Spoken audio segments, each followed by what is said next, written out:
Lewis Hamilton terminó su primer test de pretemporada con Ferrari con el segundo mejor tiempo y más rápido que su nuevo compañero de equipo Charles Leclerc. Pero, ¿cómo ha ido realmente? El gran cambio de Hamilton ha sido la historia dominante de la Fórmula 1 en lo que va de 2025, con una gran atención a sus primeras apariciones y trabajo en pista con Ferrari. Sin embargo, lo que importa en última instancia es el rendimiento, y los 3 días de entrenamiento de Bahrein han sido la primera oportunidad real que hemos tenido de empezar a evaluar lo rápido y cómodo que parece Hamilton en su nuevo coche, y por supuesto, lo competitivo que será ese coche. Este movimiento de Ferrari pretende revivir el final de la carrera del 7 veces campeón del mundo, después de que su etapa en Mercedes, cargada de trofeos, llegara a un final decepcionante. Eso se debió en parte a que sus coches desde 2022 no han sido lo suficientemente buenos para luchar por el título, pero también a que Hamilton en particular tuvo muchas dificultades para adaptarse a ellos. Entonces, ¿cuál es el primer veredicto sobre cómo se siente Hamilton en Ferrari? Bueno, hay trabajo por hacer para él y para Ferrari, como admite el propio Hamilton, pero dice que está disfrutando mucho con el coche. Eso ya es un cambio con respecto a antes, cuando Hamilton admitió que odiaba la era actual de coches y que simplemente no se adaptaban a él. Y parece que cuando Hamilton se mostró un poco limitado en la pista durante los tests, se debió principalmente a que Ferrari estaba trabajando en un plan de rodaje que no incluía cambios en la puesta a punto para que Hamilton aprendiera más sobre el coche. Como explicaremos bien un poco más adelante en este video, Hamilton todavía está aprendiendo mucho sobre los matices de pilotar para Ferrari y de entender su coche. Su opinión inicial, sin embargo, es que esta es la sensación más positiva que ha tenido en mucho tiempo. Dice que siente el coche y que responde a lo que él hace, lo que de nuevo dista de cómo describió lo peor de sus últimos días en Mercedes. El final de la era Mercedes de Hamilton no fue malo solo por el rendimiento de los coches que pilotó, pues era más lento en ellos que su compañero de equipo George Russell, al menos en clasificación. La forma natural de Hamilton de atacar las entradas en curva no ha encajado bien con una combinación de coches y neumáticos que se han mantenido con demasiada facilidad en el filo de la navaja. Aquí hubo dos corrientes de opinión. En primer lugar, era una cuestión del efecto suelo. Estos coches tienden a sufrir subviraje en la entrada e inestabilidad a mitad de curva, ya que el efecto suelo se reduce cuando el coche frena, de modo que el agarre pasa de la parte trasera a la delantera a medida que el coche pasa por la curva.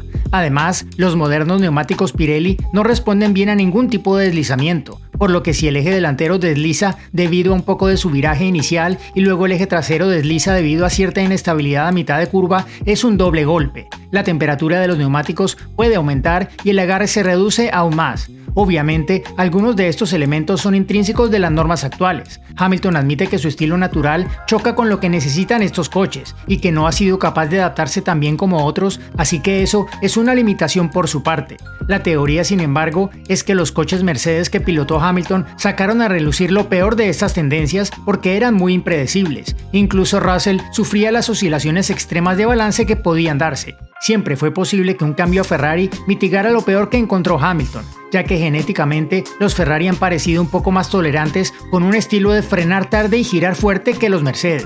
Hay un límite en cuanto a lo que podamos juzgar a partir de los tests. Hamilton se estaba familiarizando con un coche nuevo, así que aún no sabía dónde buscar las últimas décimas. Y como siempre, es una búsqueda de la última pizca de rendimiento donde un coche que se siente bastante bien o un piloto que parece tener el control pueda encontrarse en problemas.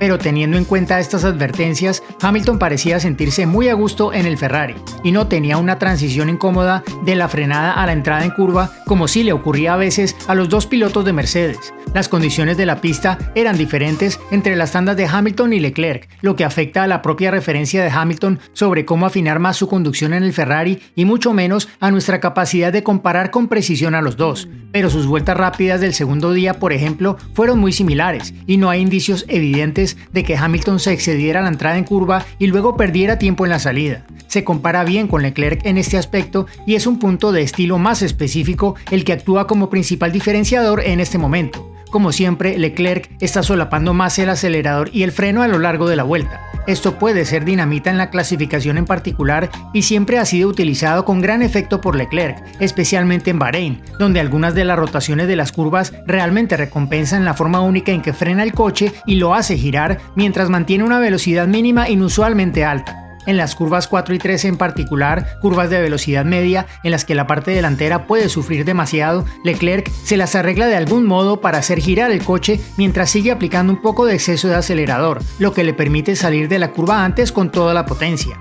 Sin embargo, en la curva 10 de baja velocidad hay señales de cierto solapamiento de acelerador y freno por parte de Hamilton que le hace ganar tiempo frente a Leclerc. El exceso de acelerador también era evidente en los días de Mercedes, así que es posible que Hamilton tenga un rasgo similar, aunque menos exagerado que el de Leclerc, lo que podría ayudarle si el Ferrari puede soportarlo. Otro pequeño indicio prometedor es que la comparación de Hamilton con Russell cuando rodaron juntos en pista el segundo día fue muy similar al de Leclerc contra Kimi Antonelli. Eran rápidos y lentos en los mismos sitios, lo que indica que las diferencias estaban relacionadas con el coche y no con los pilotos. Hay un inconveniente obvio en el test de Hamilton con Ferrari, el kilometraje. Hamilton estaba entre los pilotos que más tenían que aprender en Bahrein y sin embargo terminó con uno de los recuentos de vuelta más bajos de todos. Solo la pareja de Red Bull formada por Max Verstappen y Liam Lawson y un indispuesto Lance Stroll dieron menos vueltas. Esto se debió a un par de factores. El segundo día, cuando Hamilton participó en la sesión matinal, la inusual presencia de una pista ligeramente húmeda y una llovizna muy ligera hizo que muchos equipos se quedaran en el garaje durante un buen rato. Y el tercer día, la primera simulación de carrera de Hamilton no llegó a materializarse.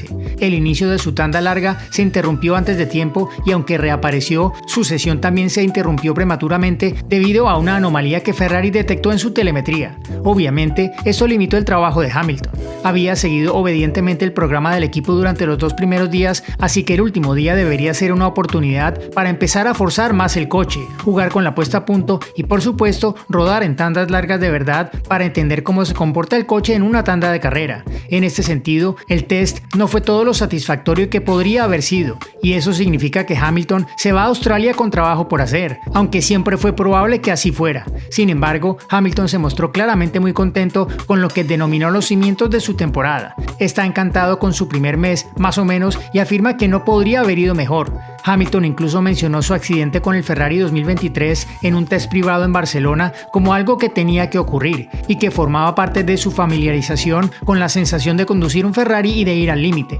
El proceso de integración con el equipo también ha sido perfecto, reconoce Hamilton. La adaptación abarca todo, desde acostumbrarse a una fábrica completamente nueva en Maranello hasta los ajustes y la terminología de los distintos componentes de la suspensión, pasando por cosas dentro del coche como el impacto que tienen los cambios en el balance de la frenada y el tono del motor en su oído. Lo describió como volver a aprender esta nueva forma de trabajar y cómo al coche le gusta ser pilotado, así como establecer una buena relación con los miembros del equipo, incluido su ingeniero de carrera Ricardo Adami, con quien Hamilton ha estado intercambiando notas durante las pruebas sobre la mejor forma de comunicarse. El resultado es que Hamilton tiene la sensación de que la adaptación más amplia va según lo previsto y no podríamos estar más adelantados con el poco tiempo que hemos tenido, pero por muy bien que esto haya empezado, aún queda más por hacer.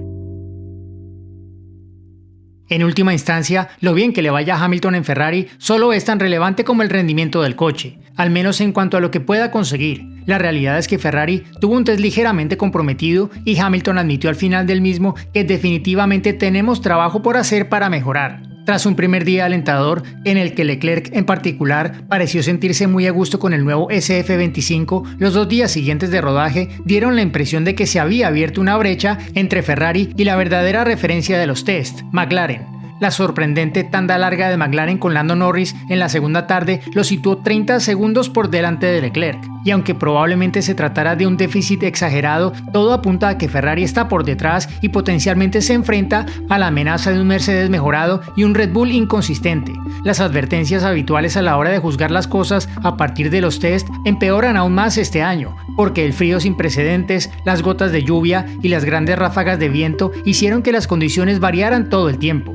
Leclerc dijo que las sensaciones del primer día fueron buenas, pero que a medida que las condiciones se complicaron en los días 2 y 3, fue más difícil pilotar y el balance no lo habían conseguido del todo. Se tomó la gran simulación de carrera de Norris con una pizca de sal, pero admitió que era importante haber hecho una simulación de carrera en un momento comparable para entender dónde nos faltaba en comparación con ellos, pero también en comparación con mis propias sensaciones. Leclerc también dijo que todavía nos queda bastante trabajo por hacer para estar listos para Melbourne, lo que, en conjunto, equivale a un resumen no perfecto de la semana. Lo positivo es que el SF25 no parece tener grandes vicios, y si Ferrari puede parecerse tanto a Mercedes y Red Bull estando relativamente cruda, tiene un claro margen de mejora, quizá un poco más que los demás, y el lugar exacto que ocupe Ferrari entre sus rivales en Melbourne será fundamental para establecer el contexto en el que se juzgará el propio rendimiento de Hamilton este año.